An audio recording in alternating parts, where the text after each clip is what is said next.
I want to welcome everybody to our Literacy in the Disciplines 612 August webinar with the lovely Jenelle Williams. I'm going to drop in chat in a moment a link to the website where you're able to see more information, other past webinars, our recordings, past blogs, our current blog calls, everything that you might want to look at. Definitely not while Jenelle is speaking, but later. It is my pleasure to introduce my friend, a colleague, and my co-author, Jenelle Williams, EDS. Jenelle is a literacy consultant with Oakland Schools, where she supports educators and leaders in strengthening disciplinary literacy instruction. Drawing on over 18 years of experience as a classroom teacher, IB middle years program coordinator, and instructional coach, she brings both deep expertise and a practical understanding of schools to this work. Jenelle also serves as co-chair of Michigan's Disciplinary Literacy Task Force and is the co-author of Engaging Learners with Culturally Sustaining Disciplinary Literacy.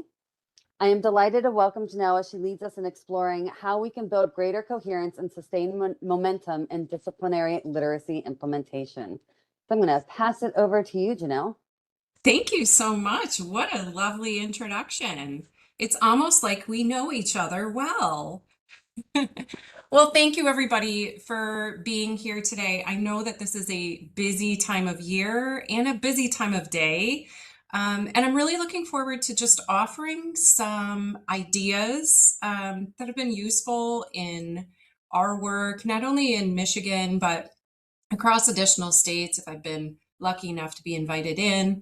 And really hoping that you feel comfortable weighing in with your own expertise and ideas from your lens and your perspective. So we're going to think a little bit about what it means to recommit to coherence in disciplinary literacy implementation. So let's dive in, and I want to start with a little bit of a current state scenario. So I went on a little search for a variety of articles, things that are coming across various social media outlets, and you can see here headlines such as "Kids are in a reading recession as test scores continue to decline," and "Younger students' test scores bounce back after the pandemic." "Literacy, is America done with reading?" "Every grade counts." "America's education system is a mess and its students who are paying the price." We've got a lot of very emotional language that's being used to talk about the current state of literacy in schools or literacy proficiency with our students. So that's kind of where I think across the nation the current vibe is. And I want us to take that idea, that current social conversation that's taking place around literacy writ large, and also take into account some things that we know, because often when we're having a public dialogue about literacy proficiency, NAEP scores are one of the first things that are mentioned in the conversation. And so if we're going to talk about evidence and data and research, then we need to understand what we're talking about. So I really do enjoy reading the post of Dr. Andy Johnson from Minnesota State University. He's quite prolific on LinkedIn and other social media platforms. And I appreciate this lens that he offers about NAEP proficiency levels. First, that they've been arbitrarily defined, and you can see some citations there. And because of that, the levels should be interpreted with extreme caution. Like any bit of data, the best thing we can do is ask questions about it and understand it. So the National Center for Education Statistics gives us 3 reasons why we should interpret NAEP data with some caution.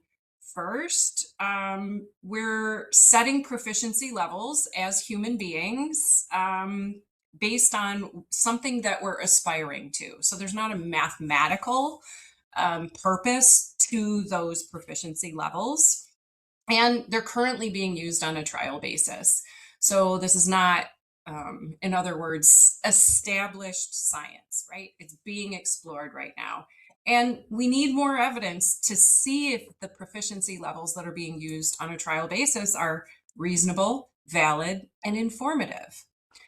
So I offer that as something for us to think about when we're using NAEP scores with some pretty extreme consequences in terms of decisions that are being made at state departments of education, and even in some cases in terms of higher ed programming and things of that nature. And so I've got a couple snips here. One from a video that I did with a co-worker where we were unpacking the quote unquote Mississippi miracle. And the reason we were doing that is because in Michigan, decisions are being made in terms of legislation to replicate some of the things that occurred in Mississippi and just apply them in Michigan.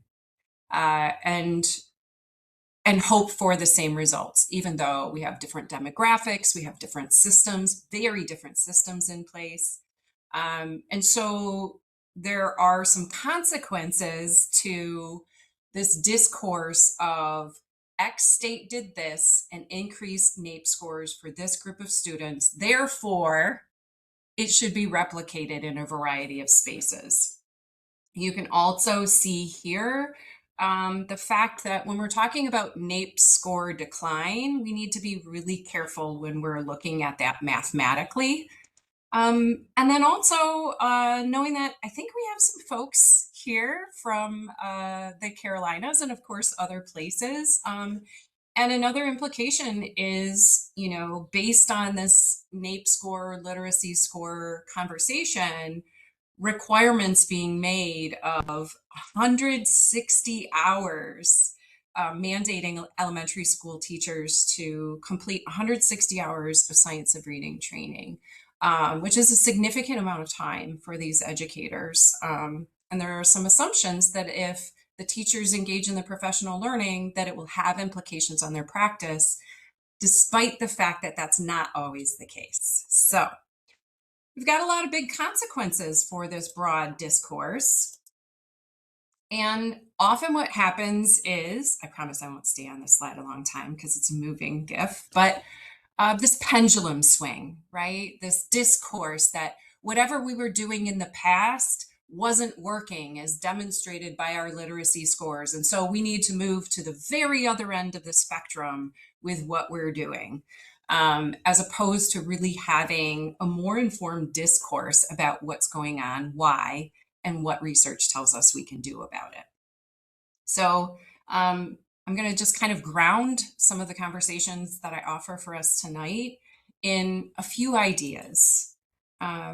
First, that there is, of course, need for change until we have equitable literacy outcomes for all students, regardless of demographics, regardless of geography, regardless of anything. We know we have work to do. So we know we have an opportunity for change, but we know it can't be led by the current public rhetoric and those kind of wild swings back and forth that really cause us to lose momentum that we might be having in positive change that's already occurring. So let's make sure that in our conversations and our decision making that we are disrupting deficit mindsets about adolescents and their literacies. The current narrative is that the kids can't read, the kids can't X, and it's ignoring many of the very powerful literacies that they do possess. Let's also own that any perceived issues are rooted in the fact that schools were not designed to connect to adolescents' lives, literacies, and interests. That was not the kind of origin story of public schools. And systems are designed to get the results that they're aiming for. And they were not originally designed for adolescents to see themselves in the instruction. So if we want to move toward that, we know we need to change the system. Let's also acknowledge that the solution to this conversation is not adding more random acts of reading and writing in every classroom. We've been there and we've done that with reading and writing across the curriculum and reading and writing across the day. With PE teachers having mandates to do Cornell notes in their courses, and of course, rebelling against that mandate. So we know that simply just assigning or adding more reading and writing without context and connection to students' lives isn't going to get us where we want to go. And let's acknowledge that if the system were built to support educators in making these shifts, they would already be doing it, right? For the most part, if they had everything they needed to address literacy issues and cause more equitable outcomes, they would be doing it. So we know that this is also a systems conversation, even though much of the current rhetoric and decision making is put on the backs of teacher professional learning, as opposed to looking at other elements of the system. So that's a lot right out the gate. I came with lots of really strong thoughts and opinions. I'll pause there for a moment and just see if you'd like to add anything in the chat. Maybe something that resonated with you, or a question that some of these ideas are raising for you. Feel free to use the chat, and please feel free to continue using it as we move through today.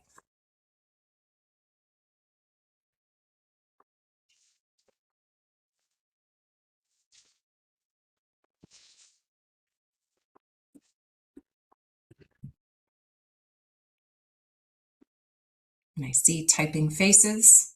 Give it a moment.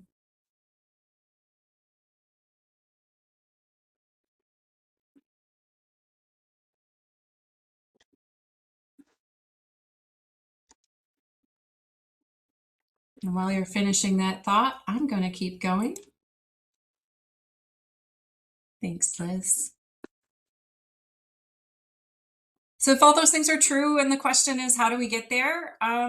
I don't have a magic wand, so apologies for that piece, but we do have some really solid research about what moves systems and what moves teacher practice. So let's explore some of that.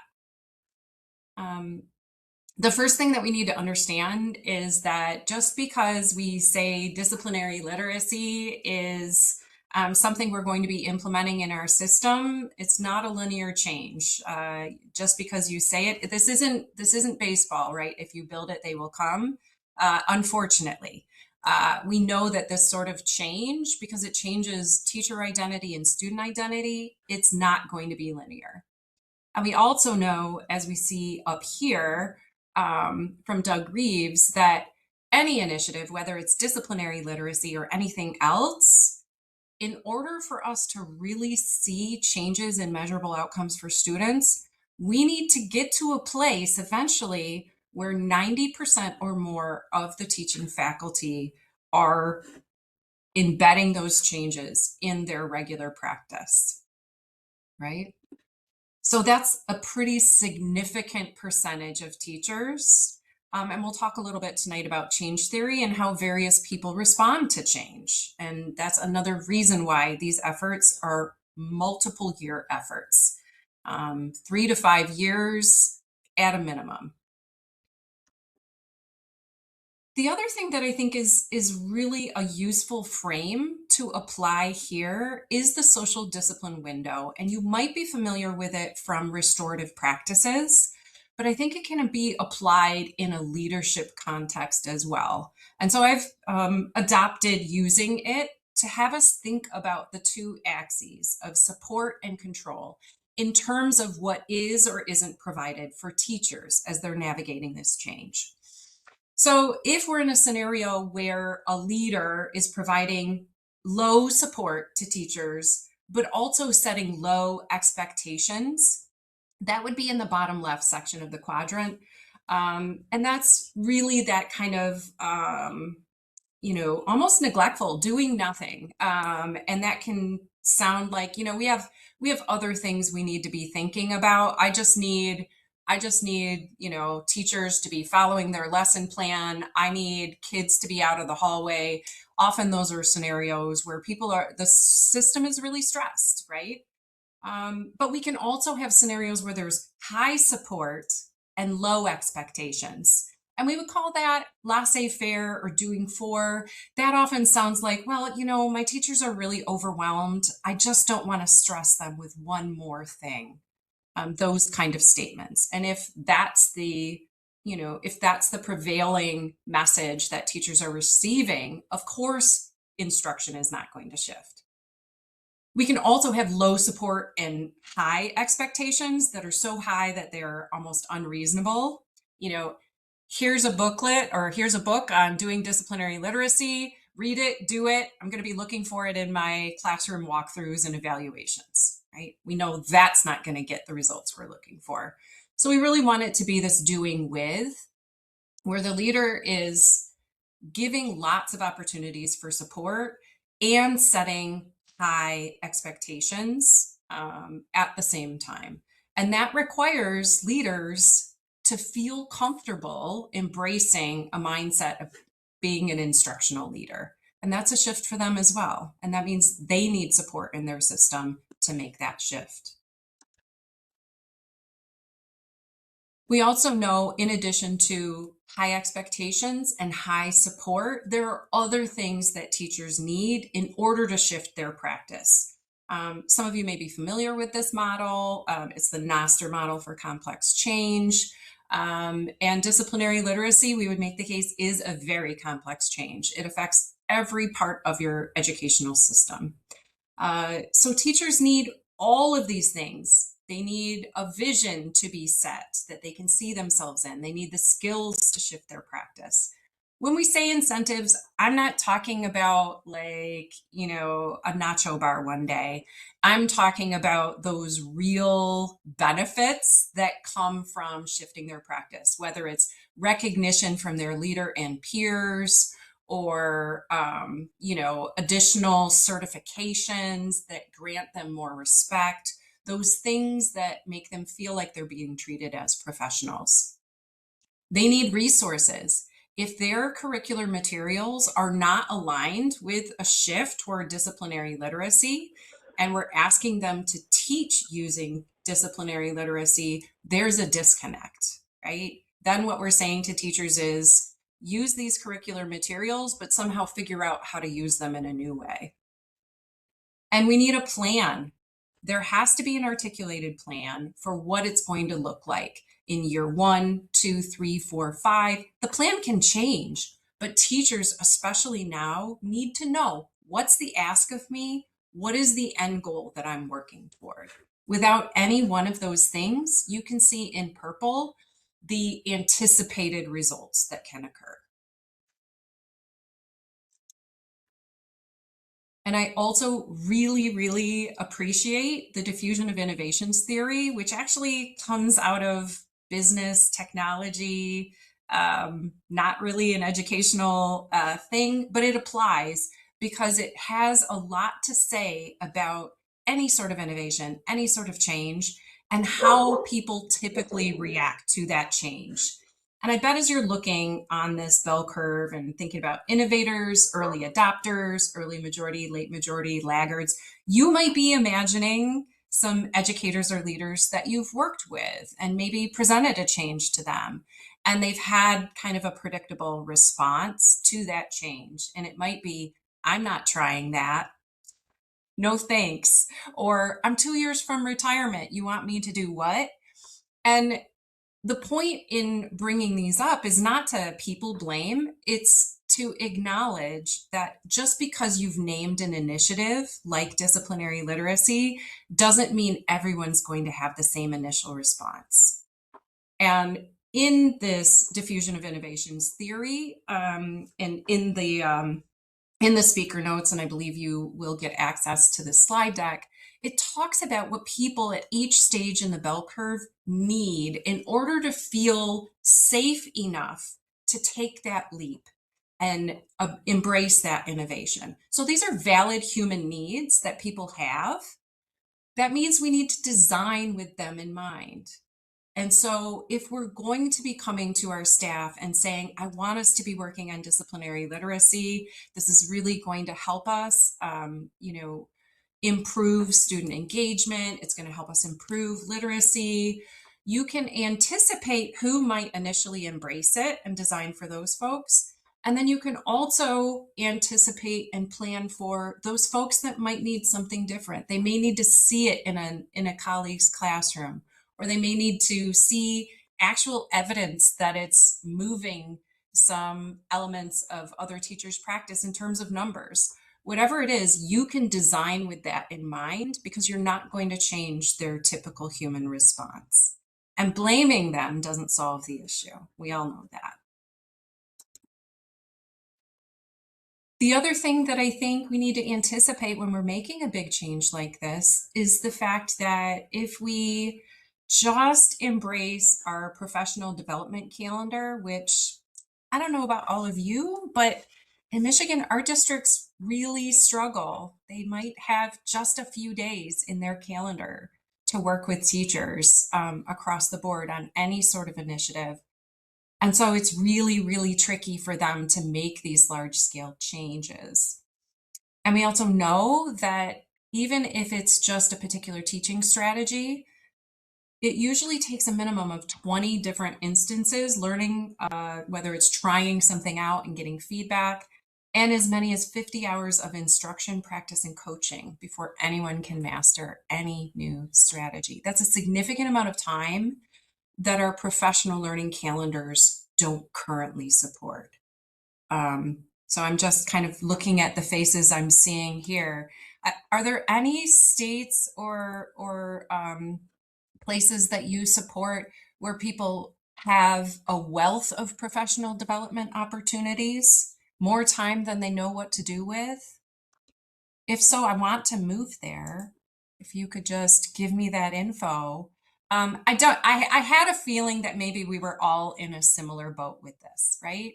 So we're trying to move a complex change without adequate time to do so. That requires us to be crafty. We have to be. There's really no other solution. And so we have to think differently about the opportunities that we do have in our system. And we'll talk a little bit about some of those possibilities. And I bet you have some ideas as well.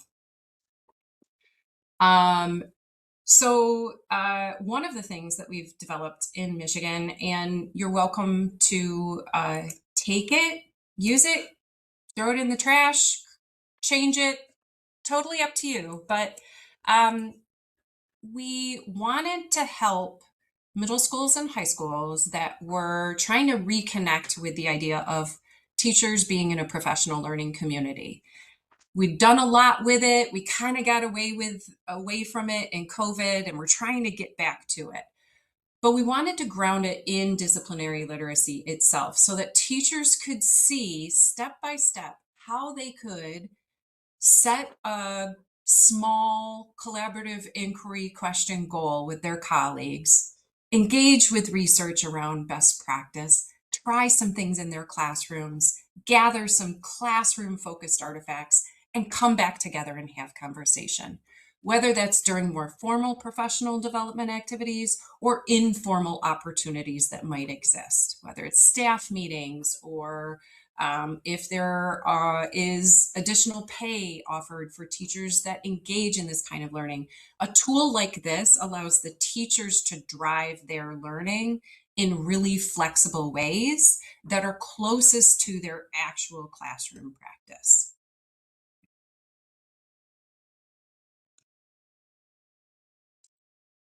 And so some of the things, in addition to thinking about professional learning, we've learned a lot over the years about how to avoid some false starts in getting moving in this. And one is getting really clear on what problem your team is trying to solve by taking up disciplinary literacy. It's great if people develop fear of missing out when they hear the district next door or the county next to them is doing this thing called disciplinary literacy. We know that that can drive human behavior. And they say, wow, they're doing it, we should do it too. And there's nothing wrong with that. But you have to think about your own system and what is it? What is it that we're trying to get better at? And how do we think disciplinary literacy is going to help us with that? Is it chronic absenteeism, right? If we're making our classrooms more engaging, we're likely to have students that are going to want to come to school. Is it motivation and engagement? Is it that there are particular reading issues you've identified and you think that having each educator really attending to reading in their discipline can help that? Whatever it is, getting clear on that is going to help you articulate that. And it's going to help teachers pick a right size goal for themselves to work on. And even if you've already been engaging in implementing disciplinary literacy, coming back to that reason and why, you can never over communicate that, especially to teachers. And then having a team to move this work forward and giving themselves as a team sufficient space to learn about disciplinary literacy and develop a thoughtful plan.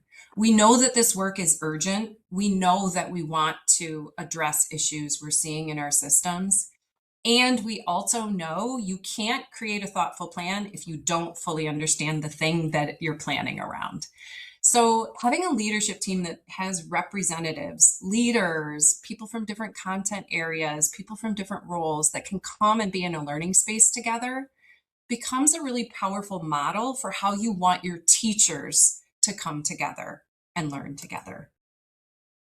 And just like we said before, you're going to have some folks that are going to be at that front end of diffusion of innovation model that are going to become your cohort of the willing. The teachers that are saying, yes, I see the value in this learning. It's something I have the capacity to wrap my brain around. I'm in. Count me in. I want to be a part of this. I want to be a part of the team. I want to be a part of a PLC, whatever it is. That's going to build sufficient momentum that some of those other folks that are further into the middle or end of the bell curve are going to start to be able to see evidence of it working as that cohort of the willing starts trying things. These are teachers with the interest and the capacity to take up the work, right? Start with those. So I want to pause there. Again, lots of ideas that I'm kind of throwing around as possibilities. What's resonating with you? Or what ideas do you have about teachers or roles that might be really useful in this idea of developing a leadership team or a cohort of the willing to drive the implementation of disciplinary literacy? Have any thoughts?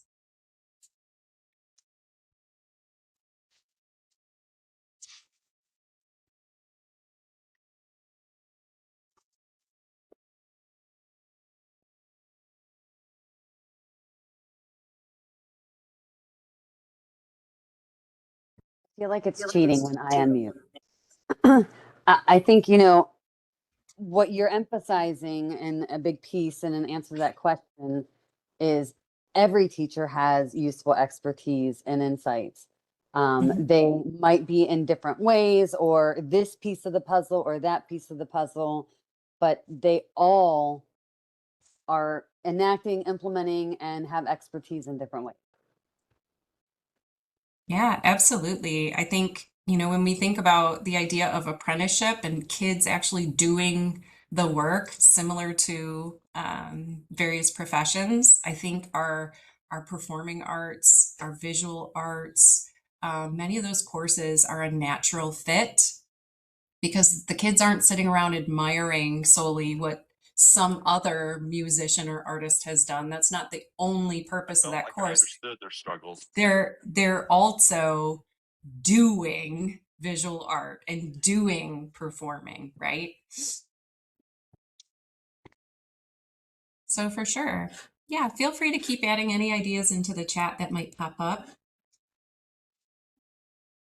Yeah, Janelle, offering choice.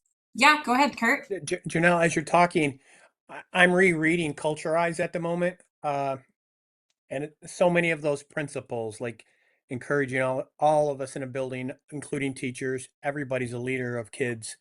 and what they can do to model and demonstrate their expertise and that this is important every day. Like a lot of those principles keep jumping out, very similar to what you're talking about. Thanks for that connection.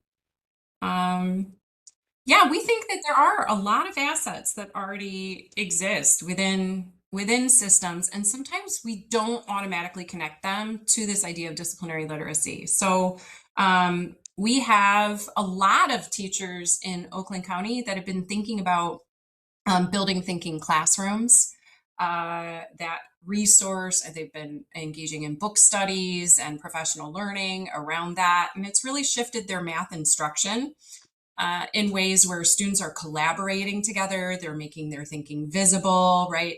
The teacher is less of the sage on the stage and more of a facilitator of the learning. So if math teachers are doing that sort of work, those are really useful seeds that can foster a collective culture of disciplinary literacy. And we've actually seen in lab experiences, ELA teachers observe math classrooms and say, I could do something like that in my classroom. I could have kids working in small groups on vertical whiteboards and, engaging in conversation and making their thinking visible. So some of these things can really transcend beyond the original discipline for which they were intended.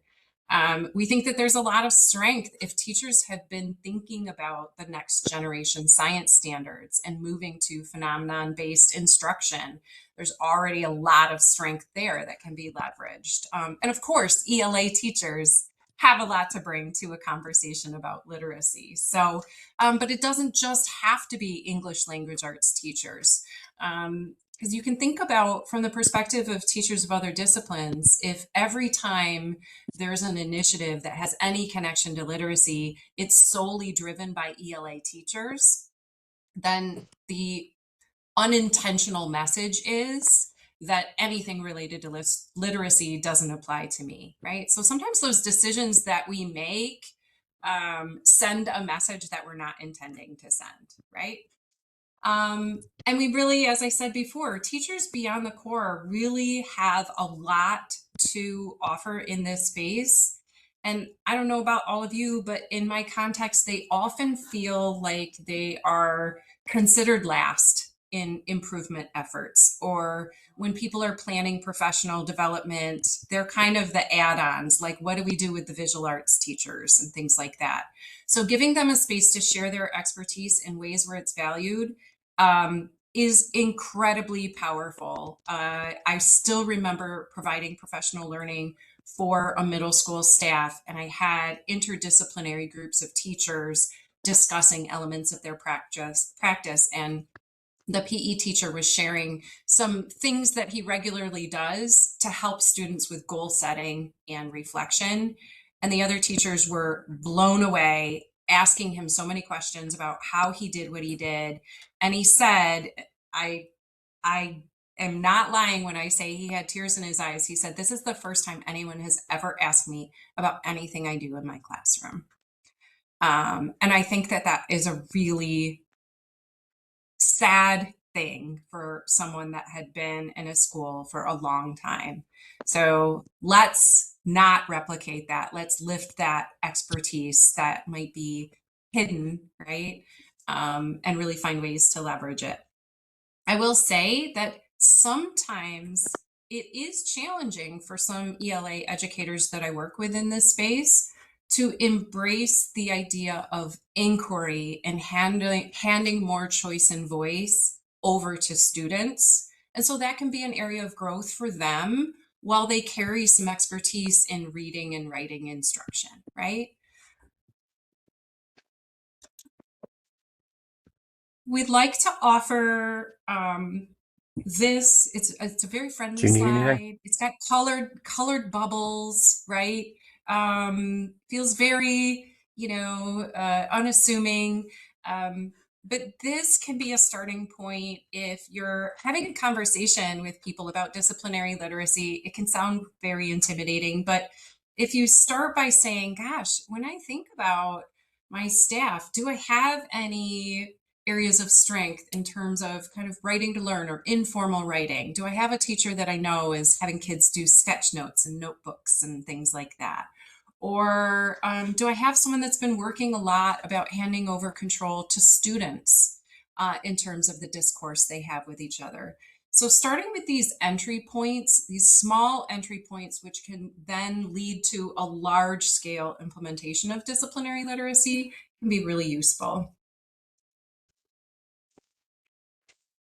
So again, I'll offer, what do you think teachers might need to know from the leadership team at the beginning of the year in order to really engage with this work? Just from your lens, what might be some things they might need to hear or see from that leadership team that we were talking about?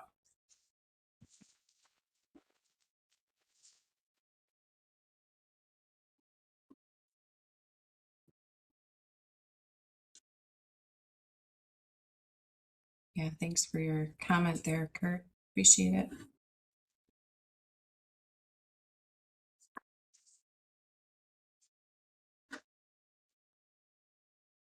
Yeah, I would imagine if you're just beginning, Liz, to say we're dedicating this year to learning, and that learning is going to drive where we go next.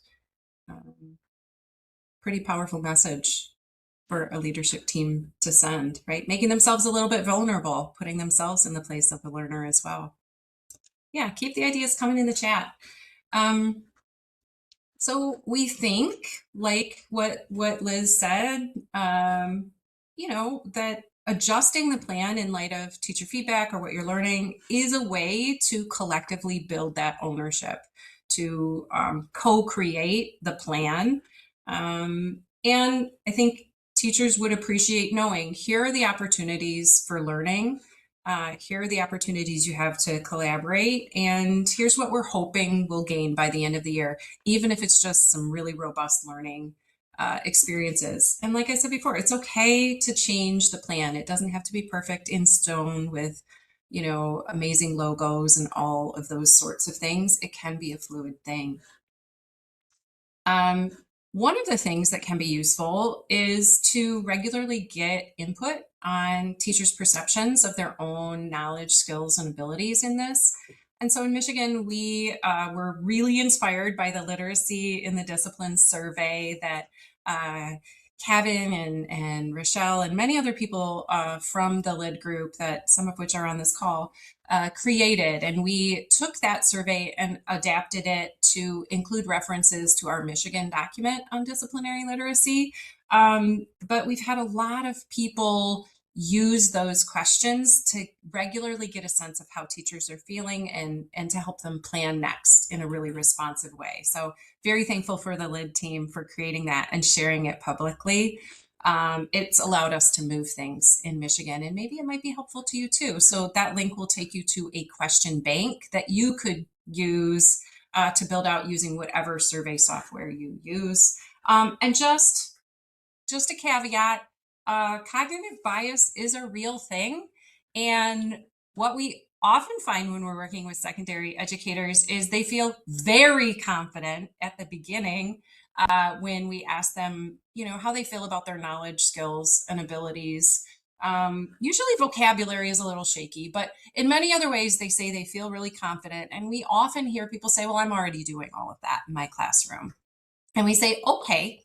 And then we engage in some learning and trying things. And then we administer the surveys again. And strangely enough, the confidence goes down. And I think we've all probably experienced where we thought we knew what we knew, and then we did some learning and we realized just how much we didn't know and how much more there was to learn. That's a natural tendency. And so when we're looking at perception survey results, we just need to know that that may be the case and that that's normal. That's human nature. So if we said 50 hours of instruction practice and coaching, 20 practice instances to master a new skill, and I'm going to guess that disciplinary literacy is not the only improvement initiative that the school is working on, then what might be an ambitious but achievable ask of teachers in, a year, right? And there is no answer key to this, but maybe here are some sample asks, and I'd welcome critique of these. Maybe they don't feel achievable. Maybe they just feel ambitious. I have been guilty of over ambition at times. So maybe we ask each teacher to encourage and honor students' questions during each unit and collect some artifacts of what that looks like. So how are we starting with students' actual curiosities? Maybe we have them create text sets from a variety of modes and perspectives aligned with each inquiry question. Maybe we really work on making student learning public through authentic audiences for each summative task. That all of those would require some significant learning, but would be possible to iterate on, try some things and learn and get better the next time. If you have any other ideas, please add them. These are just a few examples. And we really do say it's okay to start slow and small and keep momentum. It's a good thing.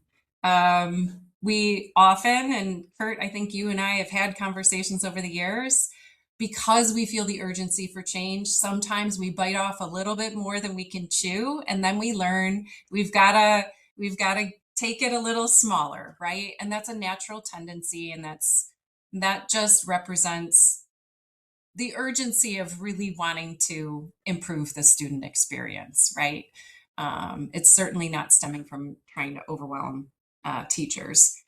And another thing that I think is helpful and sometimes is a missed opportunity for districts and schools is to build that multi-year 3 to 5 year plan in alignment with what are your strategic plan goals as a district, right? What are those broad goals that you've spent a lot of time and money creating?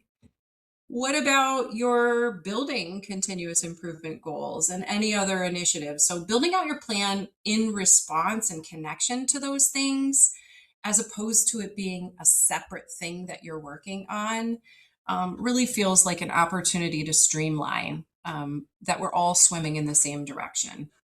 And of course, we want to make sure that all along the way, we're gathering evidence of growth. And that does not have to consist of large scale assessment data. In fact, it would be very surprising to see any shifts in large scale proficiency data within the first 2 to 3 years of implementation. It typically takes longer to get down to that level, but we can collect lots of great data other than that. Perception data, we can collect artifacts from classroom instruction. All of those things are evidence of our growth and they count. And before I just kind of wrap and give us a little discussion time, as we said before, there's a lot of public rhetoric around a literacy crisis, and many of the folks that are feeding the fuel on that are looking to make money. We'll be honest, right? Vendors make money when there's a problem that people perceive needs to be solved. So there are free resources that are available on implementing disciplinary literacy. LiD is great about putting out regular resources all the time from the practitioner level. We try to do the same in Michigan. So I've got a hyperlink to our website where we have a lot of free resources. We're not making money on any of the materials that we create. We share them openly. And then, okay, so this is a shameless plug. Rochelle mentioned we did write a book, and we're pretty excited about it. So if you're interested in reading a little bit more about our perspective, you're welcome to grab a copy of the book, and Harvard has a promo code for 20% off. So a little bit of a savings there as well. So I think those are the big things I wanted to offer. I know I talked a lot and really fast and for a long time, but Rochelle, I'm wondering how we might want to process in the last little bit that we have. I think it's a great time to open it up for Q&A. You did a lovely job talking about all these different kind of pieces. You had those stopping points. And so maybe there are some questions that have bubbled up or some affirmations, the things that you were sharing or questions. So Great. You can just unmute if you would like. Yeah, and it doesn't even have to be a question. It could just be kind of a thought that you want to put out there and have us engage with.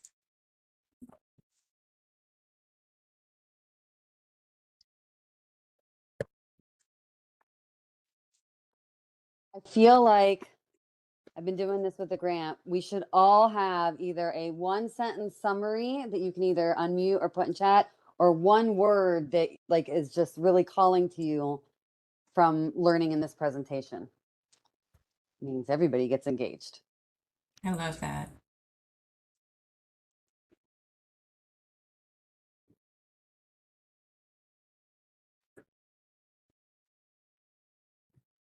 I'll offer our experience in Oxford.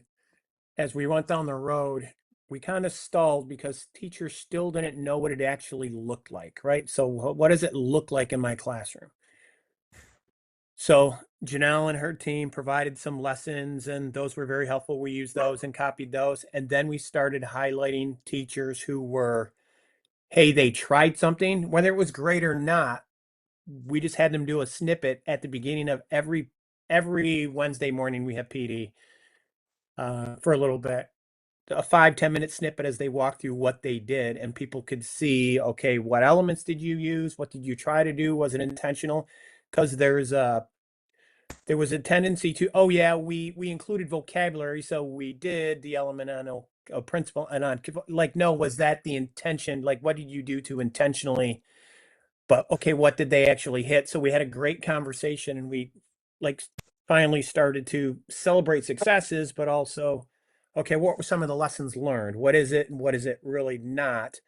But it really gave teachers a concrete view of, okay, this is what I could try, and that's how I could adjust it. And we tried to, we tried to do a different subject area so they could see it in all different classrooms. So that really helped move a little bit.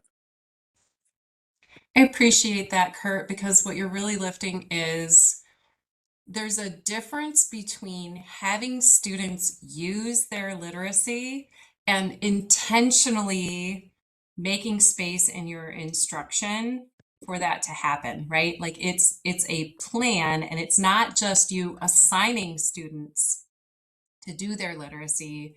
It's you intentionally planning how to help them grow and move in their use of literacy in the discipline. And that takes some sense making, right?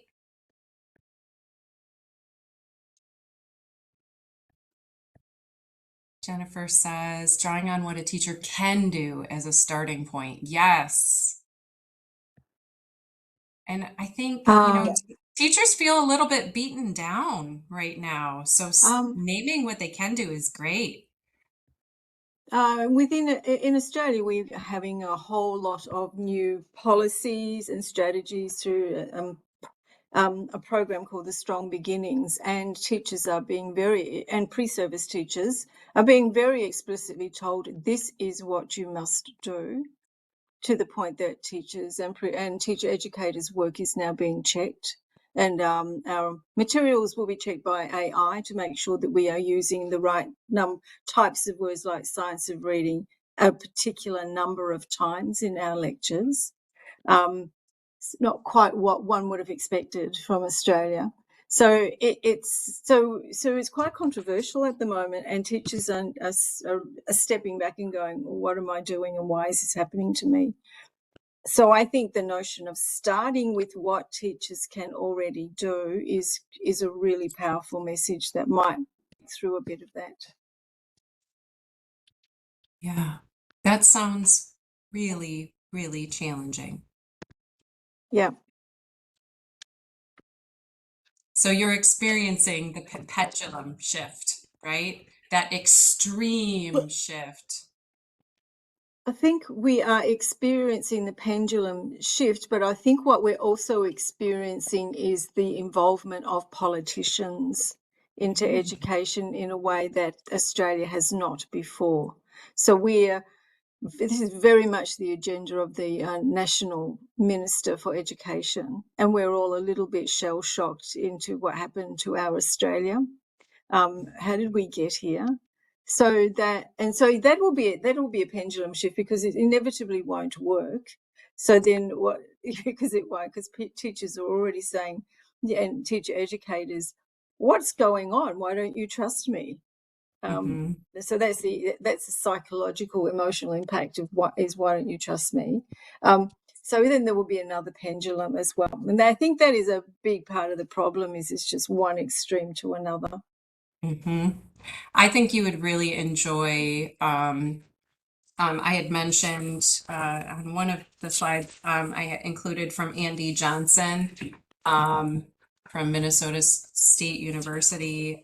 He's got a book coming out. He has a few books, and he has some really interesting research-based takes on this whole science of reading movement and political movement. And he's got, a Substack and things like that. So it's been helpful to me in growing my more nuanced understanding of the rhetoric and the decisions that are being made. It certainly won't solve anything for you, but you might feel seen by reading some of his things. Thank you.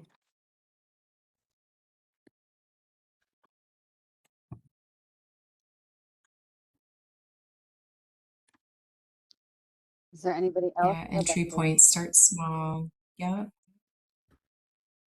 I know we have a call-in user. I think it is Maggie, because I got an email about we can't hear her. And so, Maggie, if that is you as the call-in user, you are welcome to try to unmute. Or I can even maybe unmute you. Oh, I can request it. That was fun. Yeah, and while you're working on that, Donna, I appreciate you naming that losing enthusiasm or energy. And that's actually a very normal part of implementation. It even has a name, the implementation dip. And by knowing that that's something that often happens, and then planning, designing around it, we can help mitigate some of the effects and be able to bounce back a little more effectively. And often, back to that Noster model, if something is missing, that can be a key reason, or it can really exacerbate that implementation dip. So going back to that and asking the question, are we experiencing a dip because one of these things is not in place? Then let's design a solution to that. Can be helpful.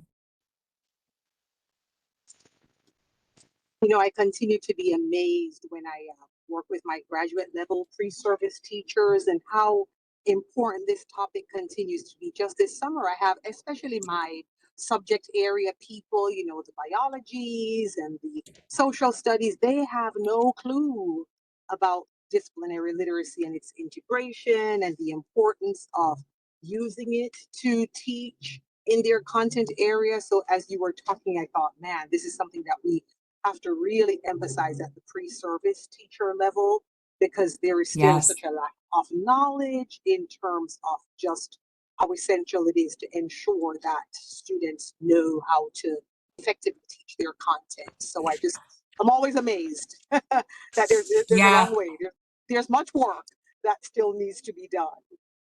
Yeah, and it's tricky because there's so much we want our pre-service teachers to know. It's hard to fit it all in. In Michigan, several years ago, we had what was a required reading course, a 3-credit course for any secondary certified educators, and our department felt that it was important to turn that into a disciplinary literacy course, and for that we're really thankful and glad we were able to collaborate with them in developing the standards for that course and the resources for that course. And so we're thankful for that. But again, it's a 3-credit course, and that's a lot to learn in 3 credits, right? So it's a baby step in the right direction. Absolutely. And I actually get some pushback from some of my students who are like, does this really matter? So it's not even just a lack of knowing. Some are not open to, this integration, which scares me and saddens me. So I just, I'm appreciative of the information that you shared. I can take that, some of that back to my students. And I'm always happy to chat about how I approach it in the grad class that I teach, and I collaborate with an undergrad professor of the same course. Happy to talk about some of the ways that we start out the course to kind of engage some ownership of the content right from the very beginning. Not that it's perfect, but I'm happy to share. So feel free to reach out after today if you want to chat. Awesome. Thanks. All right, we are at 7 o'clock, so I'm gonna stop recording.